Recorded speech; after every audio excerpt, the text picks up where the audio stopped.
Olá, tudo bom? Estou aqui mais uma vez, ministrando a disciplina de História da África. Vamos dar uma olhadinha nos slides. Estamos aqui indo então para a nossa segunda aula de História da África. Mais uma vez reforçando, eu sou o professor Leandro César Leocádio, tenho a minha especialização em História Social e Ensino de História. Também sou mestre em História Social. Ambas as titulações, assim como a graduação, conseguidas e conquistadas na Universidade Estadual aqui de Londrina. No nosso primeiro encontro, falamos bastante sobre esses estereótipos criados ao longo do tempo, no que diz respeito ao continente africano. Estereótipos negativos, pejorativos, que ainda estão presentes no imaginário coletivo da nossa sociedade. Reforcei bastante na aula anterior, no nosso primeiro encontro, quão importante é, em pleno século XXI, vou reforçar mais uma vez, estamos caminhando para a terceira década do século XXI. O quão importante é ressignificar esses olhares preconceituosos e racistas para com o continente africano. A África tem uma contribuição fantástica para a nossa sociedade. A África, a Europa e diversos e outros continentes, mundo afora, têm uma contribuição muito importante.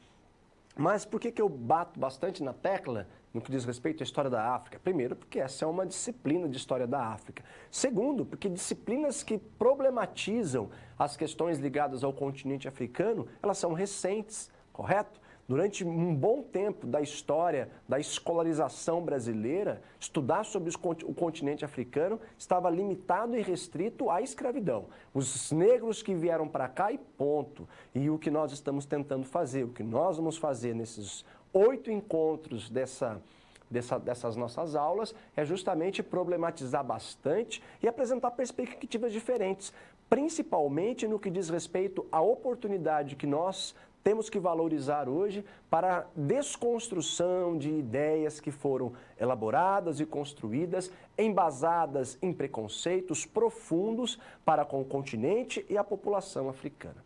Correto? Então, depois dessa pequena apresentação, vamos então ao primeiro momento da nossa aula, onde a gente vai contextualizar um pouquinho as informações que estarão presentes no decorrer desse nosso segundo encontro. E aqui 3 pontos importantes que a gente vai trabalhar. Primeiro, a região do Crescente Fértil, uma região muito importante para a história do ser humano, para a história da civilização, porque na região do Crescente Fértil, que comporta os rios Egito, Tigre e Eufrates, nós temos ali os primeiros indícios de sedentarização do ser humano. Portanto, seria o berço da civilização, a origem da civilização. E quando eu digo civilização, gostaria muito que você pensasse nesse modelo que nós temos hoje de sociedade, correto? O momento de uma sociedade hierarquizada, com regras, correto? Uma sociedade a sociedade da qual nós vivemos, ela pressupõe a mínima compreensão de regras vinculadas às leis, à Constituição estabelecida na nossa sociedade e o respeito que nós temos que ter em relação a elas. Isso é se comportar de uma maneira, olha só, civilizada, correto? Para dar aula de história, por exemplo, tem um trâmite a seguir. No caso, assistir uma aula, uma universidade, ter uma graduação. Isso é um componente que representa muito esse modelo de civilização que nós temos na nossa sociedade. E por último, retornando ao slide, pensar um pouquinho no Egito Antigo, né? Um grupo social que se desenvolveu há milhares de anos atrás, que apresentou perspectivas religiosas, culturais, de dominação para com outros povos também, ligado à mitologia. Nossa, perspectivas fantásticas que nós vamos abordar um pouquinho no decorrer desse nosso segundo encontro, ok? Bem, aula um pouquinho contextualizada, vamos então à nossa primeira parte. E a primeira parte da nossa aula vai falar então do Crescente Fértil. O Crescente Fértil como berço da civilização. E quando eu falo de Crescente Fértil, mais uma vez reforçando a você, coloquei aqui o mapa de qual território, de qual localidade no mapa, no globo, eu estou me referindo. E aqui eu estou me referindo à região da Mesopotâmia e à região do Egito. No caso do Egito, eu estou falando do Rio Nilo. No caso da Mesopotâmia, eu estou falando do Tigre e do Eufrates. Falar um pouquinho da Mesopotâmia não é aqui o conteúdo, mas é interessante porque nos materiais didáticos, imagens parecidas com essa vão estar presentes para se referir à ideia, né, ao conceito cunhado de Crescente Fértil como berço da civilização. Mesopotâmia, se a gente for pensar semanticamente esse conceito, diz respeito a uma região que está localizada entre dois rios. Como eu disse a você, o rio Tigre e o rio Eufrates.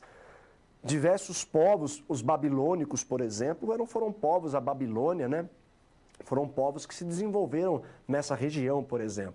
Mas também faz parte do Crescente Fértil, Egito. O Egito pode ser compreendido, então, como uma civilização em si. Mesopotâmia como uma região que está localizada em uma outra região, que é a região do Crescente Fértil. Problematizar, explicar isso para os nossos alunos é muito importante. Então, região do Crescente Fértil comporta a região da Mesopotâmia, que tem esse nome porque é uma região localizada entre dois rios, e comporta também uma civilização muito importante para a história da humanidade, principalmente quando a gente se refere lá à história da antiguidade. Correto? Que no caso aqui é o Egito. O Egito foi dividido em duas partes. É muito comum a gente encontrar nos materiais didáticos essa divisão do Egito em Alto Egito e Baixo Egito. Problematizar esses conceitos é muito importante com os nossos alunos e na sequência do slide eu vou apresentar um mapa para a gente compreender melhor por que é importante contextualizar com eles essa questão do Alto e Baixo Egito. Vamos pensar então que ele foi dividido em duas partes. Alto Egito, como se chamavam as terras férteis localizadas ao longo do rio Nilo, e o Baixo Egito, um triângulo extenso formado pelos depósitos de limo no rio que correm em direção ao mar Mediterrâneo. Mar Mediterrâneo, reforçando, é o mar até hoje extremamente importante, liga ali o continente europeu, o norte da África, região do Oriente Médio e, na antiguidade, centro de comercialização intensa. A região do Vale do Nilo se destacou no processo de sedentarização da humanidade. Então, esse slide, nós temos três questões importantes de destacar. A questão do Alto e Baixo Egito, no slide seguinte eu vou comentar com vocês, o Mar Mediterrâneo e aqui a questão da sedentarização. Então, ao entorno do rio Nilo, nós temos ali os primeiros povos, as primeiras pessoas que foram se organizando em comunidades menores, essas comunidades mantendo contatos um com os outros, esses contatos comerciais, principalmente vinculado à troca de excedentes de produtos. Essas pessoas vivendo ao redor de rios foram plantando, foram domesticando animais bons para o consumo da carne, no caso, para o ser humano, mas também do leite, por exemplo, do próprio couro do animal, ou seja, vivendo ao redor do rio Nilo, diversos grupos foram se formando e que possibilitou essa ideia de sedentarização, que eu comentei na aula anterior com você. Interessante a gente pensar nisso, né? Porque a palavra sedentarização hoje, quando nós comentamos com os nossos alunos, é muito importante destacar isso, automaticamente vem aquela ideia do sedentário, né? Da pessoa que fica sentada na frente da televisão, correto? Assistindo televisão e que não pratica esporte nenhum.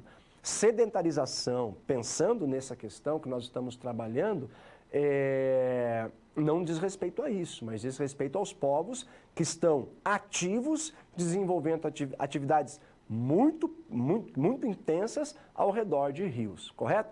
Parece uma questão boba de estar falando, mas para os nossos alunos é muito importante, porque eles já carregam em si, todos os nossos alunos, pressupostos, valores, correto? Compreensão sobre certos conceitos, sobre certas ideias. No caso aqui, sobre a ideia da sedentarização. Retornando ao slide, o próximo, então, vai apresentar bastante para a gente essa ideia do Alto e do Baixo Egito. E aí é comum muitos alunos, quando eles se deparam com essa imagem presentes em materiais didáticos, ou que a gente pode trazer para eles também, é muito comum falar assim, professor, por que o Baixo Egito está no Alto e o Alto Egito está embaixo? Né? Isso é muito comum e aí a importância da gente pensar geograficamente essa região.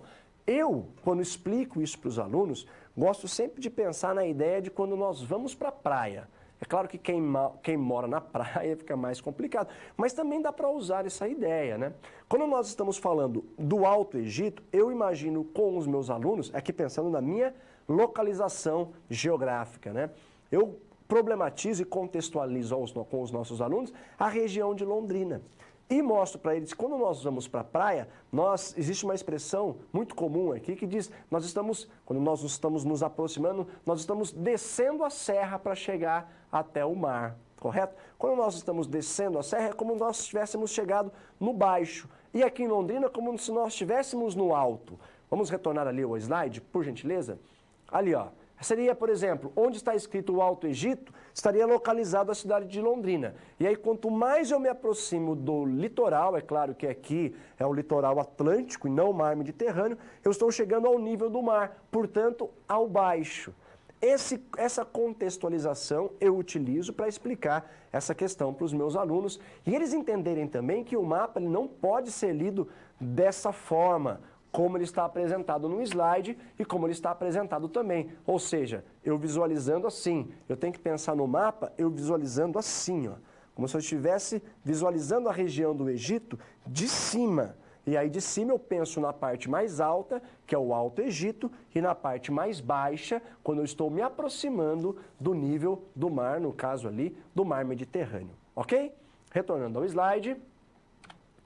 Os egípcios pré-faraônicos eram, em grande parte, negros. E aqui uma ideia bacana já dá para a gente começar a problematizar junto aos nossos alunos quando trabalhamos a questão da civilização egípcia. É muito comum, e a gente vai ver isso também ao longo dessa nossa segunda aula, os estereótipos que são apresentados para nós, principalmente através de filmes, através de novelas, né? Nós temos hoje no Brasil um canal de televisão que faz novelas históricas dentro de um contexto bíblico e que às vezes apresenta nessas novelas a sociedade egípcia, né? Como se fossem todos brancos, e nós sabemos que muitos dos faraós, eles não eram brancos. Retornando ao slide, e aqui a gente já problematiza isso, né? O modo como os egípcios se autodenominavam, inclusive com essa expressão ligando K, M e T, literalmente negros. E os nomes dos deuses benfeitores, invariavelmente, eram identificados pela cor negra. No caso, Osíris, por exemplo, era o grande negro. E aqui, pensar um pouquinho em Osíris, não tem como a gente não falar, e aqui eu queria abrir um pouquinho para falar sobre o tribunal de Osíris e trouxe essa imagem para você dar uma olhadinha, que essa é uma das imagens mais fantásticas que a gente pode pensar em relação ao Egito Antigo. E aqui problematizar um pouquinho a respeito dessa questão da religiosidade egípcia, porque os egípcios acreditavam que quando uma pessoa morria, ela passava automaticamente pelo tribunal de Osíris para ser julgado. E o julgamento no tribunal de Osíris era muito preciso, porque você tinha que ter necessariamente um coração puro para viver no mundo dos mortos dos egípcios. Se você não tivesse um coração puro, você seria devorado pela divindade Amut e ia viver sua eternidade no estômago dessa divindade egípcia. Retornamos ao slide e eu vou contextualizar para você um pouquinho de como é importante pensar essa mitologia egípcia, justamente para a gente fugir de estereótipos preconceituosos. Olha que interessante. Então aqui nós temos na parte de cima, né, a representação de divindades egípcias.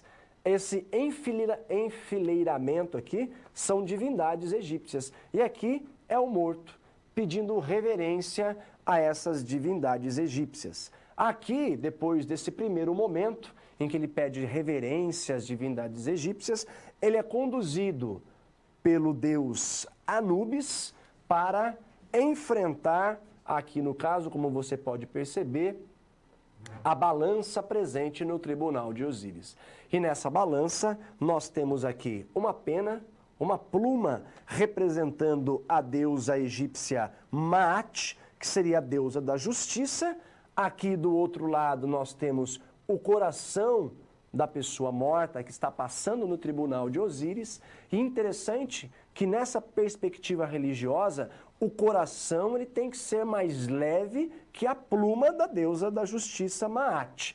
Se o coração for mais pesado, quer dizer que ele não foi um bom governante, se for um faraó, não foi um bom sacerdote, enfim, não honrou na terra com as premissas que lhe foram colocadas. Não foi, vamos dizer assim, um bom ser humano na terra. Se não for um bom ser humano na terra, seria devorada por essa divindade com cabeça de crocodilo, corpo de leão e onça, enfim.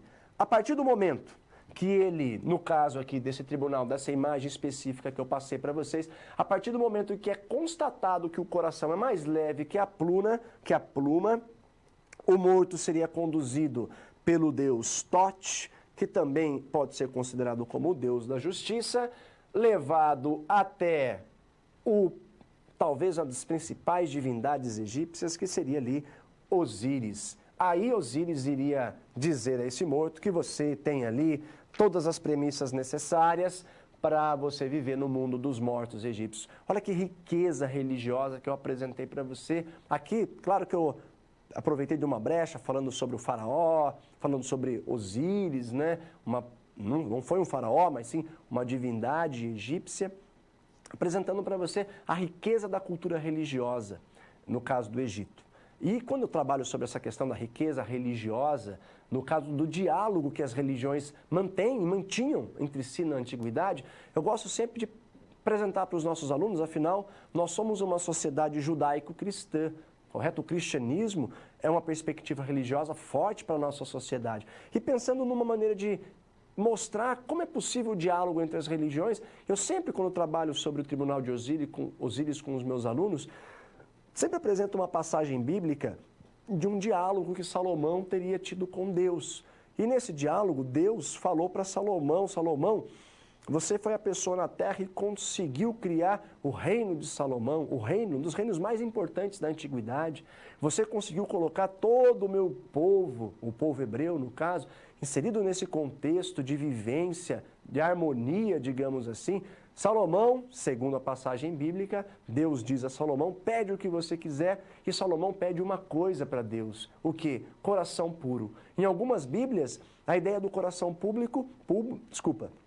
do coração puro está substituído por sabedoria. Olha que interessante, a ideia da sabedoria de você ter um coração puro. Por que Salomão pede isso para Deus? Porque ele entende que para viver nesse mundo dos homens, eu tenho que ter uma sabedoria para ser um bom governante, assim como os faraós egípcios, os governantes egípcios, a elite egípcia tinha como perspectiva de vivência ter um coração puro. Então esse diálogo entre as religiosidades que existiam na antiguidade é possível na atualidade, até para que a gente quebre com esses preconceitos, como nós trabalhamos no finalzinho do nosso primeiro encontro, que ainda se fazem presentes na atualidade. Correto? Então, nessa primeira aula, nesse primeiro momento, finalizo aqui. Vamos para um segundo momento, que nesse segundo momento a gente vai pensar um pouquinho no quão importante é na sociedade egípcia a ideia da agricultura. Então, ali, a agricultura no Egito Antigo.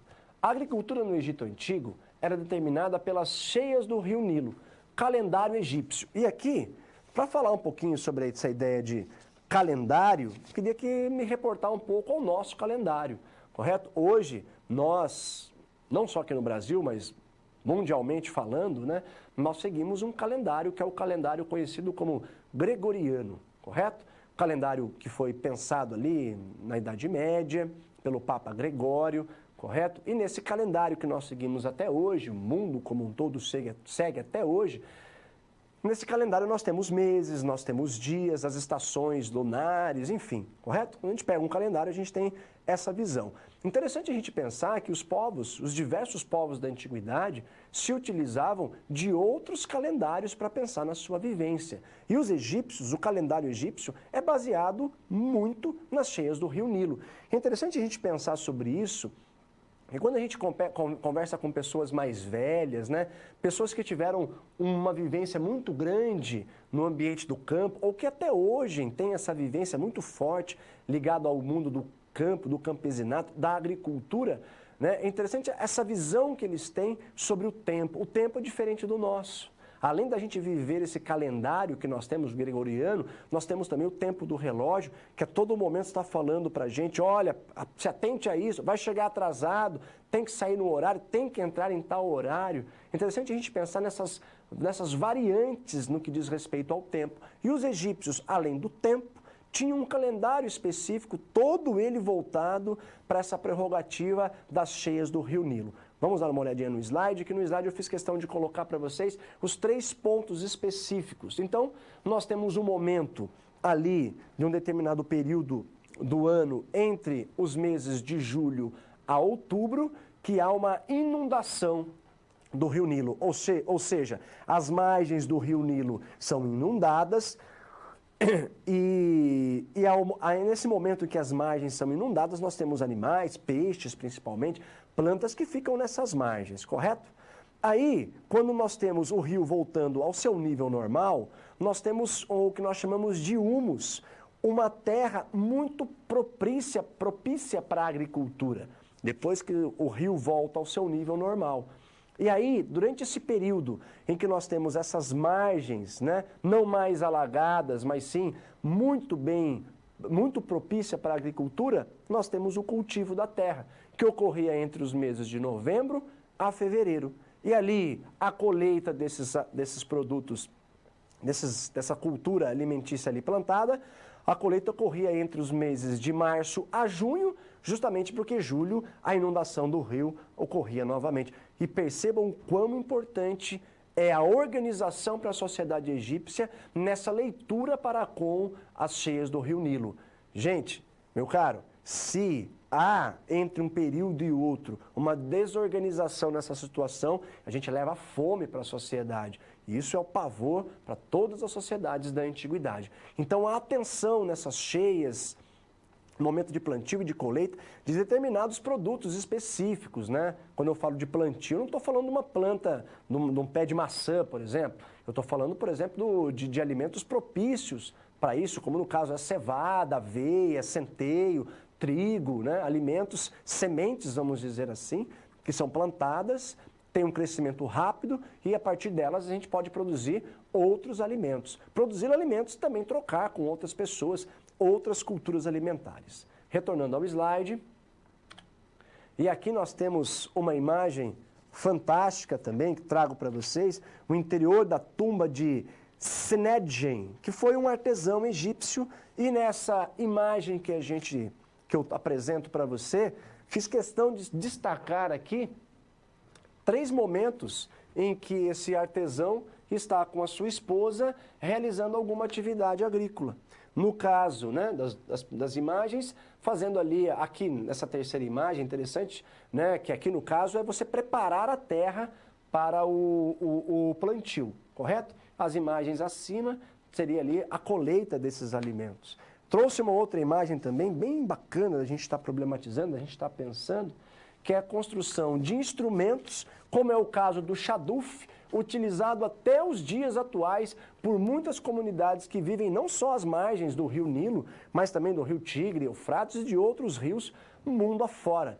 E o chaduf é interessante, que a gente pode perceber aqui que é uma estrutura, aqui nós temos um ser humano utilizando ele, pode perceber que aqui tem um peso, aqui é como se fosse um pedaço de madeira bem resistente, uma corda descendo até um balde aqui embaixo, correto? Esse balde você pega, mergulha ele no rio, pega a água necessária e utiliza esse balde, inclusive, para você regar plantações próximas a esse instrumento. Também nós temos ali a construção de diques e barragens, justamente para que você tenha a possibilidade de armazenar água em determinados locais. Hoje, né, quem vive próximo aqui no Brasil, né, ali do Rio São Francisco, sabe quão importante é um trabalho, né, faraônico, vamos dizer assim, que é conhecido como a transposição do Rio São Francisco, ou seja, levar águas do Rio São Francisco a outras regiões do Nordeste que passam por regimes de seca tristes e muito complicadas, né? Isso os egípcios já faziam lá na antiguidade, não só os egípcios, como outros povos, na construção de diques e barragens para você armazenar água em um momento, por exemplo, em que o rio não está tão cheio assim, em que as margens estão ao seu nível normal. Correto? Bem, terminei aqui a segunda parte da nossa aula, explicando um pouquinho. Vamos para a terceira? Que na terceira a gente vai falar um pouco sobre organização política e social no Egito Antigo. E aí temos que falar então do primeiro faraó do Egito Antigo. Lembra quando eu falei para você sobre o Alto e o Baixo Egito? Pois é, Menés, também conhecido como Menes, enfim, fundou a primeira das 30 dinastias que compõem a longa linhagem de soberanos ao unificar o Alto e o Baixo Egito. Olha que interessante, nós estamos falando de 30 dinastias, estamos falando de inúmeros faraós no Egito Antigo, alguns faraós muito importantes, Tutankhamon, por exemplo, um faraó importante, né, na história. Ramsés, por exemplo, é um faraó que teria ali vivido naquele contexto da história de Moisés, que libertou o povo hebreu, que foi escravizado no Egito. Cleópatra também, uma personagem histórica importante quando a gente entende a história do Império Romano, por exemplo, né? Na transição do período republicano para o período imperial da Roma Antiga. 3 personagens importantes históricas que foram faraós no Egito Antigo e existiram muitos outros. Aqui, nosso tempo, né, não comporta trabalhar todos eles, né? Então eu selecionei Menés, que é o primeiro, que ele unificou o Alto e o Baixo Egito. E na imagem que eu apresento para você a seguir, você pode perceber muito bem essa ideia bacana da unificação do Alto e o Baixo Egito, porque antes de Menés, nós temos os governantes do Alto Egito utilizando uma coroa branca e os governantes do Baixo Egito utilizando de uma coroa vermelha. Menés, ao unificar o Alto e o Baixo Egito, unificou também as coroas e a partir daí os faraós passaram a ostentar essa coroa dupla unificada. É a partir da terceira dinastia que o soberano já passou a ser identificado como um deus. Então é importante a gente pensar nessa ideia teocrática, ou seja, quando nós falamos de crática, vem de cracia, nós estamos falando de uma forma de governabilidade. A nossa forma de governabilidade é a democracia. Demo, povo. Cracia, poder. Poder na mão do povo. Na hora de decidir uma eleição, por exemplo, como nós tivemos recentemente no Brasil. No Egito Antigo, nós não temos uma sociedade democrática, mas sim teocrática. E aqui, esse prefixo, ele funciona e tem o significado de Deus, divindades. Então nós temos que ter em mente que a sociedade egípcia, ela era teocrática, ou seja, o poder se concentra todo, exclusivo, nas mãos do faraó. O faraó era o sumo sacerdote de todos os deuses e a própria encarnação do Estado, responsável por todas as atividades político-administrativas. Ou seja, o faraó deve ser compreendido na sociedade egípcia como um deus na terra. E aqui, trouxe no slide seguinte para você uma forma de entender essa organização político e social no Egito Antigo. Como, professor Leandro? Analisando a pirâmide social no Egito Antigo. Essa imagem, ela é uma representação da sociedade. E em muitos materiais didáticos ela encontra-se presente. É importante problematizar ela porque eu, no decorrer dos meus anos enquanto professor, já me deparei com alunos, mesmo depois de uma explicação densa sobre essa pirâmide social egípcia, já me deparei em muitas atividades avaliativas, os alunos pensarem que os egípcios moravam dentro das pirâmides. E as pirâmides, sabemos que elas eram construções para se colocar o corpo do faraó mumificado já, né? Então seria como se fosse o túmulo do faraó e não moradia do faraó, de quem quer que seja no Egito Antigo. Então, para a gente entender a sociedade egípcia, a gente cria conceitos, no caso aqui, a pirâmide social. Vamos retornar ao slide para a gente pensar então que no topo da pirâmide social no Egito Antigo encontra-se o faraó. o faraó ele está presente no topo da pirâmide. Na sequência do faraó, nós temos nobres e sacerdotes responsáveis pelas aquelas questões religiosas do Egito Antigo. Abaixo deles, os soldados, uma atividade muito necessária não só para a conquista, mas também para a defesa do próprio território egípcio. Os escribas, uma atividade extremamente importante e muito valorizada na sociedade egípcia, aqueles que escreviam, comerciantes, artesãos e camponeses logo abaixo. E por último, sustentando a pirâmide social no Egito Antigo, os escravos. Mais uma vez reforço a importância de problematizar essa questão vinculada à pirâmide social do Egito Antigo, justamente para a gente entender que a pirâmide, a base é onde está o grosso de uma sociedade. Essa questão da entender as sociedades do passado, não só a egípcia, mas como outras sociedades, tendo como perspectiva a pirâmide, a gente vai encontrar em muitos materiais didáticos se referindo a outras sociedades. Quando a gente estuda, por exemplo, o período do antigo regime francês, pré-revolução francesa, também é comum encontrar a ideia da pirâmide social, né?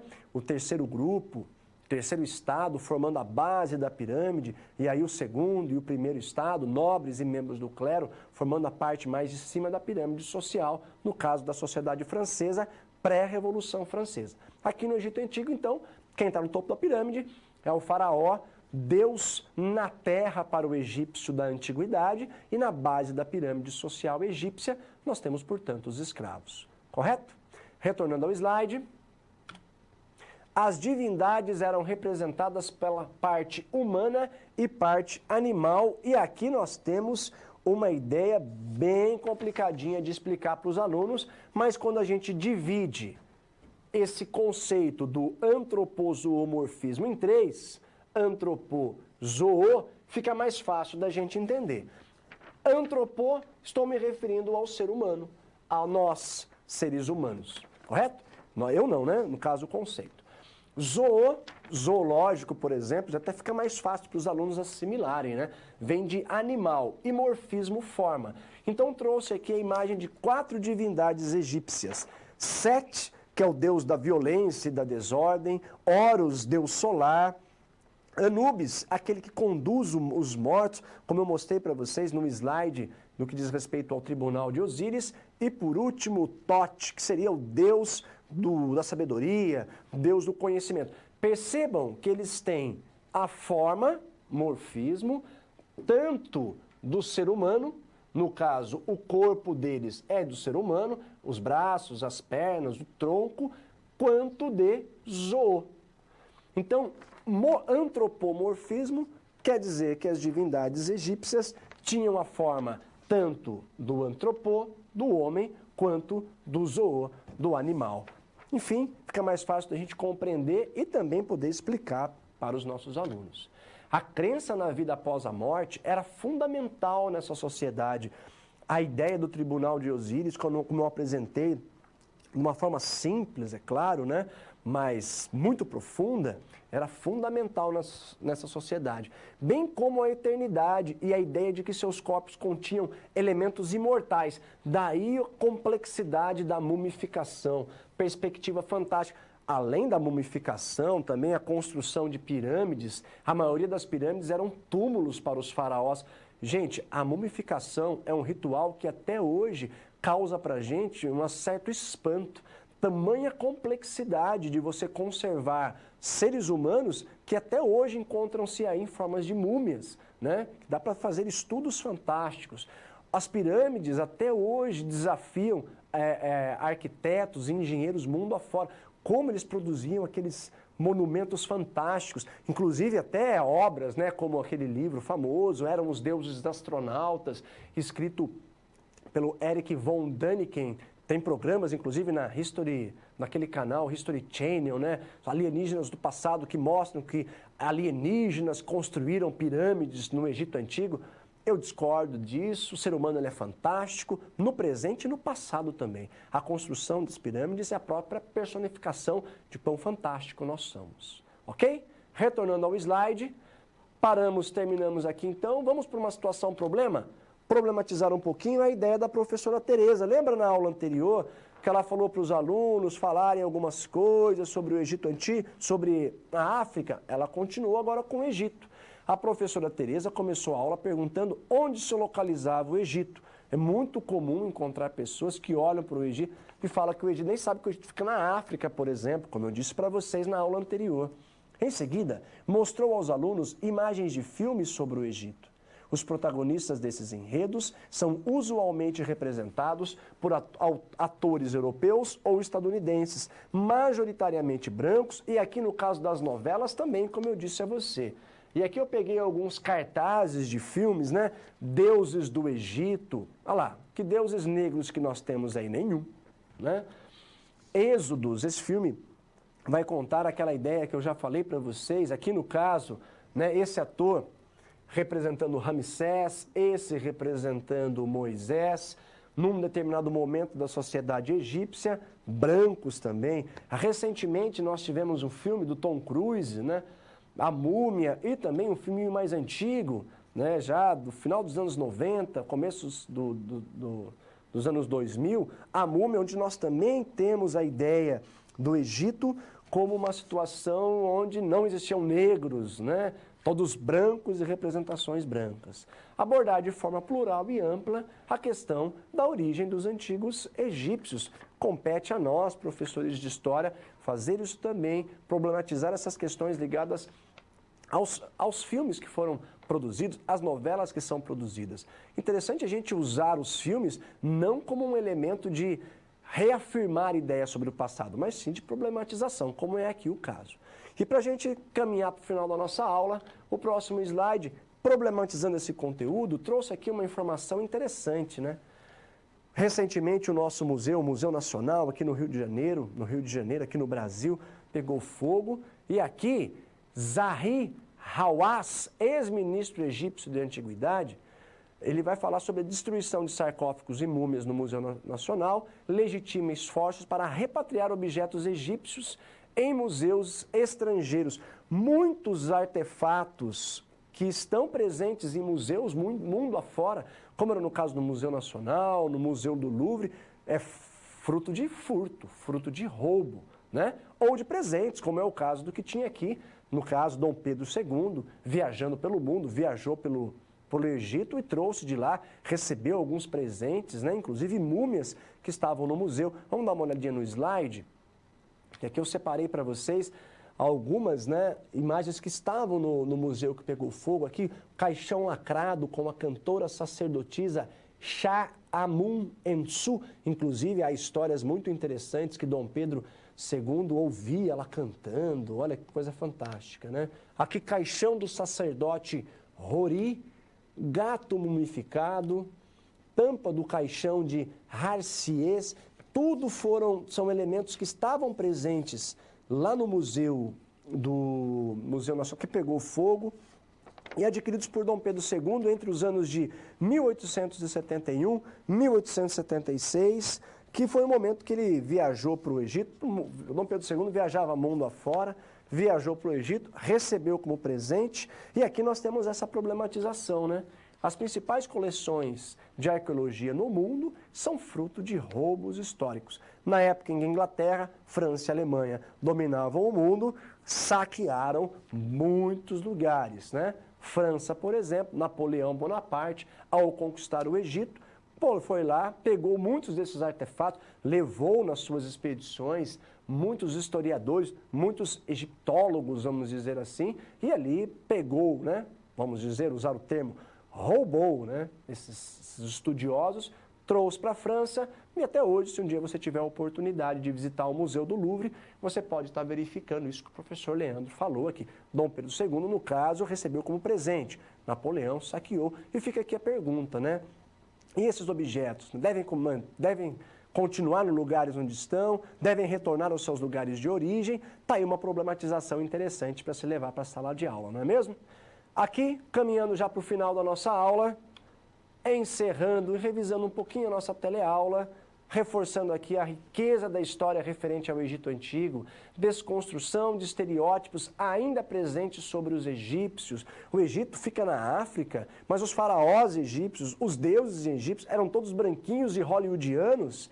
E o Crescente Fértil, como berço da nossa civilização, a nossa sociedade, então, hoje, deve muito a essa questão da sedentarização, que teve, graças aos estudos históricos, o seu início lá na região do Crescente Fértil, ao longo dos rios Tigre, Nilo e Eufrates. Agradeço a sua atenção. Até o nosso próximo encontro.